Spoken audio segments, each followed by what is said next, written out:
ಈಗ ನಮ್ಮ ಸುರೇಶ್ ಅಣ್ಣವರು ದೇವ್ರ ಥರ ಬಂದರು. ಪಾಪ ಅವರು ಯಾವಾಗಲೂ ಫೋನ್ ಕಾಲ್ ಮಾಡ್ತು ಅಂತಂದರೆ ರಿಸೀವ್ ಮಾಡಿ ಫಸ್ಟು ನಮಗೇನಾಗಿದೆ ಆ ಸಮಸ್ಯೆಗೆ ಸ್ಪಂದನೆ ಕೊಡ್ತಾರೆ.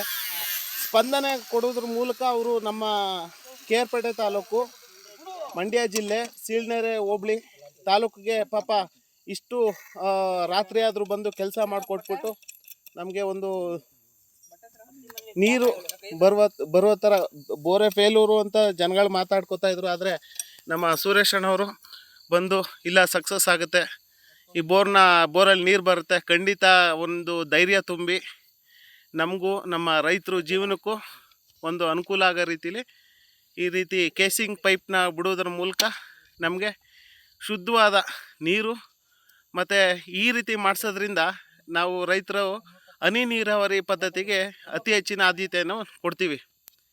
ಆದ್ದರಿಂದ ಹನಿ ನೀರಾವರಿ ಪದ್ಧತಿಯಲ್ಲಿ ಯಾವುದೇ ಸಣ್ಣ ಸಣ್ಣ ಪೈಪ್ಗಳಿರ್ಬೋದು ಅಥವಾ ಎಷ್ಟೇ ದೂರದಲ್ಲಿ ಹೋಗ್ಬೋದು. ಆ ಹನಿ ನೀರಾವರಿ ಪದ್ಧತಿಯಲ್ಲಿ ನಿಮಗೆ ಗೊತ್ತಿರೋ ಮೂಲಕ ಒಳಗಡೆ ಕಸ ಕಡ್ಡಿ ಸಿಗಾಕೊಂಡು ನಾವು ಯಾವ ಸಸಿ ನೆಟ್ಟಿರ್ತೀವಿ ಆ ಸಸಿಗೆ ನೀರು ಸಿಗದೇನೆ ಅದು ಒಣಗೋಗೋಂಥ ಚಾನ್ಸಸ್ ಕೂಡ ಇರುತ್ತೆ.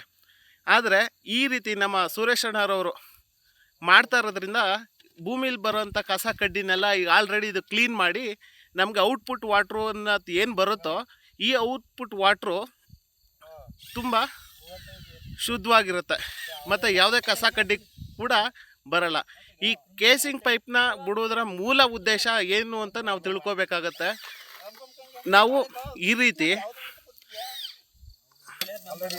ರೀತಿ ನಾವು ಕೇಸಿಂಗ್ ಪೈಪ್ನ ಯಾಕೆ ಬಿಡಬೇಕು? ನಮ್ಮ ಜನಗಳು ಈಗಾಗಲೇ ನಮ್ಮ ರೈತರಾಗಿರ್ಬೋದು ಅಥವಾ ಬೇರೆ ಯಾವುದೇ ರೀತಿ ವ್ಯಕ್ತಿಗಳಾಗಿರ್ಬೋದು, ಒಂದು ಬೋರು ಒಡ್ಸಿದ ತಕ್ಷಣವೇ ದಡ ಕುಸ್ಕೋತು, ಮತ್ತು ಕಲ್ಲು ಬಂತು, ಸಿಡ್ಲು ಬಂತು, ಮತ್ತು ಇನ್ನೂ ಹಲವಾರು ರೀತಿಯ ಪ್ರಾಬ್ಲಮ್ಗಳನ್ನ ನಮ್ಮ ರೈತರು ಬೋರ್ವೆಲ್ನ ಕೊರೆಸೋದ್ರ ಮೂಲಕ ಸಮಸ್ಯೆನ ಎದುರಿಸ್ತಾ ಇದ್ದಾರೆ. ಈ ರೀತಿ ಉಪಯೋಗಗಳನ್ನ ನಮ್ಮ ರೈತರು ಹುಡುಕೋಬೇಕು. ಆರ್ಥಿಕವಾಗಿ ರೈತರು ಸಬಲೀಕರಣ ಹೊಂದಬೇಕು. ದಯವಿಟ್ಟು ಈ ರೀತಿಯ ಟೆಕ್ನಾಲಜಿಗಳನ್ನ ಅಳವಡಿಸ್ಕೊಳ್ಳಿ. ಅತಿ ಆಸೆ ಬೀಳಕ್ಕೆ ಹೋಗಬೇಡಿ. ಅಷ್ಟು ಇಂಚ್ ನೀರು ಬತ್ತು, ಇಷ್ಟು ಇಂಚ್ ನೀರು ಬತ್ತು, ಇರೋದನ್ನು ಉಳಿಸ್ಕೊಳ್ಳೋದಕ್ಕೆ ಹೋಗಿ ಈ ಬೋರ್ವೆಲ್ಲಲ್ಲಿ ನೀರು ಬಂದಿಲ್ಲ ಅಂತ ಅಂದ್ಬಿಟ್ಟು ದಡ ಕಸ್ಕೋತು ಅಂತ ಇನ್ನೂ 50 ಬೋರ್ವೆಲ್ ಕೊರ್ಸೋಕೆ ಹೋಯ್ತು ಅಂದರೆ ಇದೇ ರೀತಿ ಸಮಸ್ಯೆ ಆಗುತ್ತೆ. ಈ ಸಮಸ್ಯೆನ ನಾವು ಬಗೆಹರಿಸ್ಕೋಬೇಕು ಅಂತ ಅಂದರೆ ಈ ಅಡ್ವಾನ್ಸ್ ಟೆಕ್ನಾಲಜಿನ ಯೂಸ್ ಮಾಡಿಕೊಂಡು ನಾವು ರೈತರು ಬದುಕ್ಬೋದು ಅಂತ ನನ್ನ ಉದ್ದೇಶ. ನಮಗೆ ಸಿಕ್ಕಿರೋದು ಟೋಟಲ್ಲು 760 ಅಡಿ ಆಳದಲ್ಲಿ ನೀರು ಸಿಕ್ಕಿದೆ.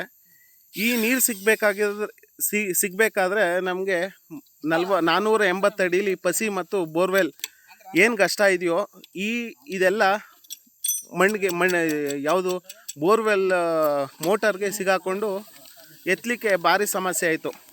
ಈ ಕೇಸಿಂಗ್ ಪೈಪ್ನ ಏನಕ್ಕೆ ನಾವು 760 ಅಡಿಗೂ ಬಿಡಿಸ್ತಾ ಇದ್ದೀವಿ ಅನ್ನೋ ಉದ್ದೇಶ ಏನು ಅಂತಂದರೆ ಇದ್ರ ಉಪಯೋಗಗಳನ್ನ ನಾವು ನಮ್ಮ ರೈತರು ತಿಳ್ಕೋಬೇಕು. ಈ ಬೋರ್ವೆಲ್ಲು ನಮಗೆ ಶಾಶ್ವತವಾಗಿ ನಿಂತ್ಕೊಳ್ಳುತ್ತೆ. ಬೋರ್ವೆಲ್ಲಲ್ಲಿ ನೀರು ಖಾಲಿ ಆಗೋ ತನಕನೂ ನಮಗೆ ಮೋಟ್ರ್ ಎತ್ತಲಿಕ್ಕಾಗಲಿ ಅಥವಾ ಬಿಡ್ಲಿಕ್ಕಾಗಲಿ ಯಾವುದೇ ಸಮಸ್ಯೆಗಳು ಕೂಡ ಬರಲ್ಲ.